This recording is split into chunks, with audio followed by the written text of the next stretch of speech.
Hi, this is Ulysses, and we're going to discuss how we will try to increase parental involvement and support at home and school. Our main objective was to provide parents, our end users, especially those underrepresented parent groups, with a simple, intuitive, and useful way that will increase parent participation, involvement, and support at school and at home. What we wanted to do was to increase parental involvement amongst all parents, but again, especially those underrepresented groups. We we hope to accomplish this by we hoped to accomplish this by creating a mobile-friendly website for parents that can be linked to a school site, free, teacher-parent driven, and includes accessibility to computer lab with extended hours on site, can be accessed from any device, includes free training slash workshops, is multilingual, which is very important for us, includes push notifications, a parent board or Padlet, depending on what we decide to do, or discussion board, and unlimited resources and parent type of support websites. The idea was that we could house everything on one dedicated area. And our design thinking and challenge questions, you can see them on there.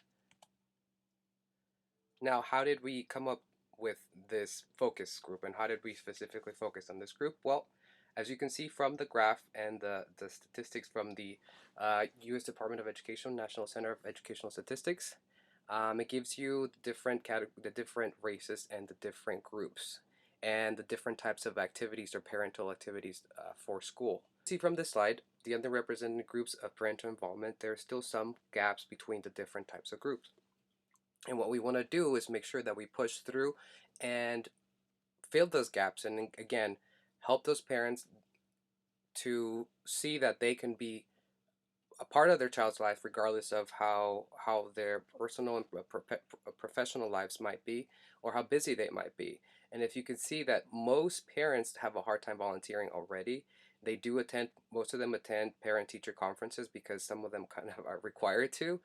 But what we want to do is create a place where they feel empowered, so we can increase those levels of volunteers, or the even attending those school events. As you can see, they kind of drop for some of the groups, and we want to make sure that we push and help them to bridge and feel so they can feel part of the school environment, and they can feel empowered to be able to support their children at home.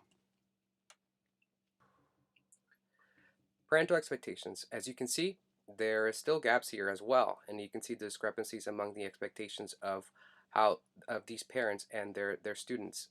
For the most part, most parents, 60% or more from the various races or ethnic groups, are expecting their children to go above a bachelor's degree or higher. Now, if you can see, there are still some gaps. I mean, it's only 60% for non-Hispanic Black and 66% for Hispanic. And the big discrepancies you can see, because in the other races we have non-Hispanic White and Asian or Pacific Islander, which are way above the 70th percent.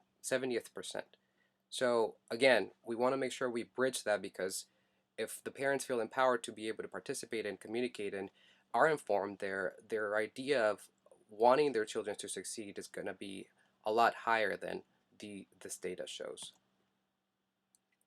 Parental expectations by income. Again, now obviously we want to make sure the socioeconomic is also looked into, because we understand that some parents um, are working hard just to make ends meet. So the idea here, again, as you can see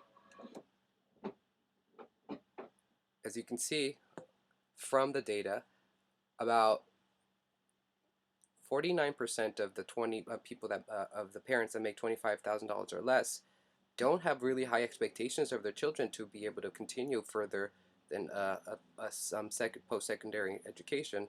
Though yes, even within that category, that seems to be the higher, that a lot of them expect them to reach a bachelor's degree or higher. A lot of them still are not fully represented and not as well represented as somebody making more than $75,000 a year. So filling in those areas, supporting those parents, I feel with our idea, we'll be able to support them with this website to better communicate and build bridge those gaps between school and home, and even just making sure that they feel empowered again to be able to support their children and push forward. So why should parents get involved? Well, here's a great video put on by the PTO organization, the National Parent Teacher Organization, describing the important reasons why parent involvement matters. Let's watch.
So it's clear that parents need to get involved.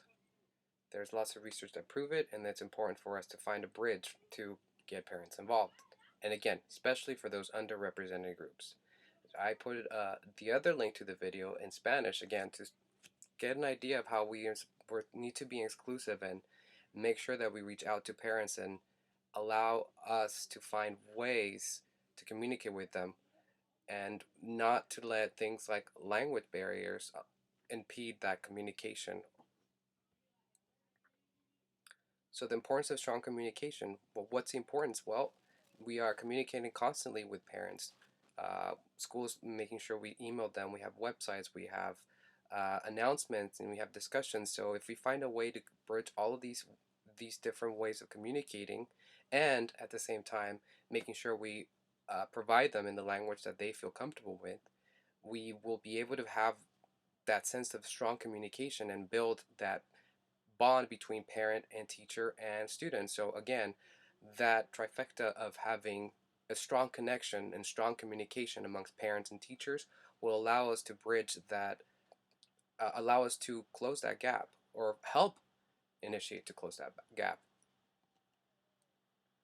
What is our solution? Well, as I stated earlier, we wanted to do a parent-teacher run website. This would mean that we would allow the parents and the teachers to come together and create a website, a free website based on the different available Web 2.0 tools that are free, and to create this website so they can, as I said earlier, to house all the different types of communication that we have out there for them to be able to access these resources and push forward and making sure that their kids are being supported at home, regardless again of how busy their schedules might be. Because the idea of a website is that it's open 24/7. So if a parent only has an hour after they get home from work, well, they can go and access the website to keep updated with the teacher, to keep updated with the current events, to keep updated with anything relating to school, and they don't have to wait till they get a newsletter or get an email per se. They don't have to go through all their emails. They just literally go and look for the information they need to go. We would also make sure that it would be mobile friendly, because we are aware that not everybody has a computer at home or reliable internet access, but we are aware that there are a higher number of people that have smartphones. that allow them to visit mobile websites. So if we create the website and make it also mobile friendly, then it'll bridge again more of that communication between parent, teacher, and allow us to build those strong relationships. Again, the important part is for us to take web and use it as a platform, pass on that knowledge, and share it with all of our parents. And again, the important part of the website, I'm sure you're asking yourself, is why a website? It seems like something that is a bit outdated, but the reality is the website is it's a bridge between novice internet users and expert users, because it gives you a place to house all these different tools in which you can allow a novice and an expert user to come and get all the information they need. So um, it allows us to give them the content that they need, and it's specific to the needs of our school. The other important part of it is that it's dynamic. So a website can grow with the community. So based on the needs of each community, we can customize it and change it, especially if parents are involved, and especially if they have a say on what it is that they want on the website or what it is that they find useful. So the website could be constantly changing to make sure that it applies to the needs of our end users. Not in a way where it's confusing, but in a way where it houses everything and bridges that gap of communication and allows them to get the information they need for the purpose they need.